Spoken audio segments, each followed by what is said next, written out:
Michel est un déçu de l'héritage. À la mort de sa mère, il y a 9 mois, il pensait toucher la totalité de la succession familiale. Plus d'1 million d'euros. Seulement voilà, sa mère n'a pas cité Michel, son fils unique, dans son testament. Lui qui a toujours souffert de l'indifférence de sa mère, n'aurait jamais imaginé qu'elle irait jusque-là. C'était un choc pour vous? C'était un choc énorme parce que je ne m'attendais pas à ça. Je ne m'attendais pas à ce qu'elle ait modifié. Je m'attendais à ce que le testament soit écrit de la main de mon père, soit pas écrit de sa main à elle. Donc j'ai été très déçu, et puis plus que déçu, j'ai été choqué, très choqué. Dans cette chemise, il a conservé le testament. Voilà. Alors ce testament, il dit que je suis le légataire à 50%, que l'autre légataire, c'est la Fondation de France, plus des gens qui ont influencé ma mère à une certaine époque, qui sont sur le testament. Alors, elle écrit tellement bien. Tiens, je vais te le laisser lire parce que moi... Alors attendez voir où est-ce que c'est marqué. Je lègue la quotité disponible portant sur la pleine propriété de tous les biens qui composeront ma succession à la Fondation de France, enfants malades.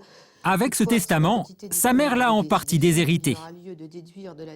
Heureusement pour Michel, en France, la loi interdit d'enlever à un enfant unique plus de 50% du patrimoine de ses parents.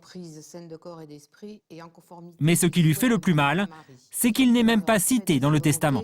Ce sont mes dernières volontés. C'est à croire qu'elle n'avait pas d'enfants. Il ne faut pas aimer sa famille, il ne faut pas aimer ses enfants. Il faut être plus qu'indifférent pour avoir réagi comme ça. Du jour où j'étais marié, la porte était fermée. C'est-à-dire que j'avais le droit d'y aller, mais tout seul. Elle m'a traité plus bactère dès le départ, donc je ne sais pas pourquoi, parce que là non plus, moi je ne lui ai jamais rien fait. Quand on a été chez elle, elle a traité mes enfants de bâtards. Elle a supprimé le peu d'amour que je croyais qu'elle avait pour moi. Pour moi, c'est bien plus grave. L'héritage, il passe en deuxième partie. C'est derrière. C'est une conséquence, disons. Le drame, il est plus dans le manque d'affection que le testament prouve. Parce qu'on ne fait pas un testament, je me répète, on ne fait pas un testament comme ça quand on aime ses enfants. Tout a basculé quand Michel s'est marié. C'est à ce moment-là que sa mère l'a rejeté. Aujourd'hui, la seule chose qui lui reste de son passé, c'est un souvenir de son père. Ça, c'est le fusil de mon père. Alors, ce fusil, il a une histoire. Et ce fusil, comme par hasard, vient du village où est née sa mère. C'est la seule chose que j'ai gardée de mon père. Tout le reste, j'ai rien. Je touche mon père. C'est comme si je le serrais dans mes bras. Voilà. Michel n'a plus que ce fusil pour se raccrocher à sa vie d'avant. Le manque d'amour de sa mère a fait des ravages. Au même moment, à 700 km de là, on liquide ses souvenirs. Tout va être vendu pour être partagé entre Michel et la Fondation de France. La scène se déroule dans cette maison rose, celle où Michel a grandi.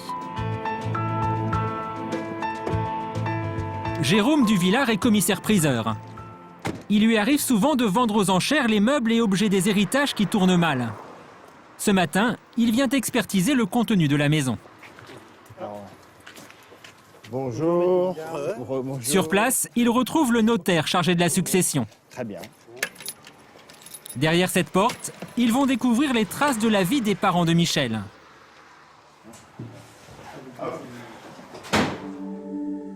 Marie, la mère de Michel, est morte il y a 9 mois. Depuis, rien n'a changé. Dans chaque pièce, elle semble encore présente. Ça va manger.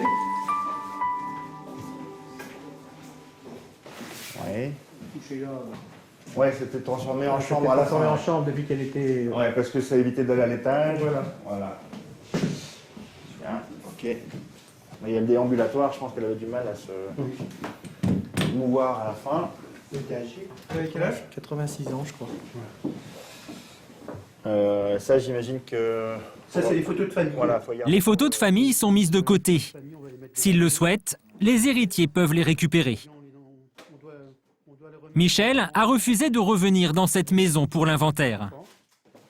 Il ne veut plus entendre parler de sa mère. Indifférent à ce conflit, le commissaire-priseur continue son estimation.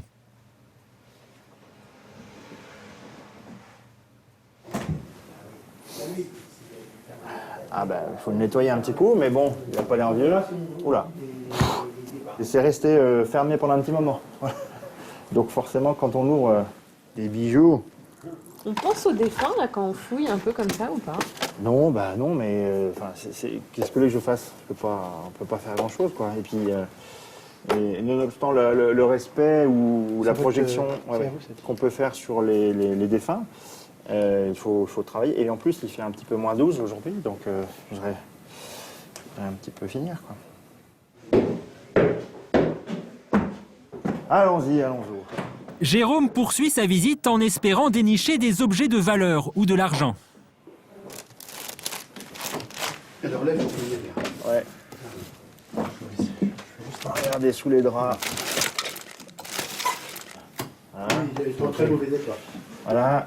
Si on la secoue, là, les charnières sont en train de tomber. Voilà. Sans valeur. Voilà, c'est fait. Dans la chambre, on retourne même le matelas où dormait la mère de Michel. Vous faites quoi? Eh ben, on regarde sous le matelas. Pourquoi? Ben, parce que même chose, les dessous de matelas, c'est pas qu'une tradition, c'est pas qu'une légende, il y en a parfois. Certaines familles ont parfois l'habitude d'y cacher des sommes très importantes. Dernière étape de la fouille, le garage. C'est ici que Jérôme repère un objet plutôt insolite. Alors là, qui est pas trop mal, il y a l'ancienne pompe là. Ça, c'est décoratif. Ça vaut une quinzaine d'euros, quoi. Mais encore une fois, ça vaut un petit peu, plus un petit peu, plus un petit peu, plus un petit peu. Quelques centaines d'euros, c'est tout ce que valent ces souvenirs. Cette pompe raconte pourtant une histoire.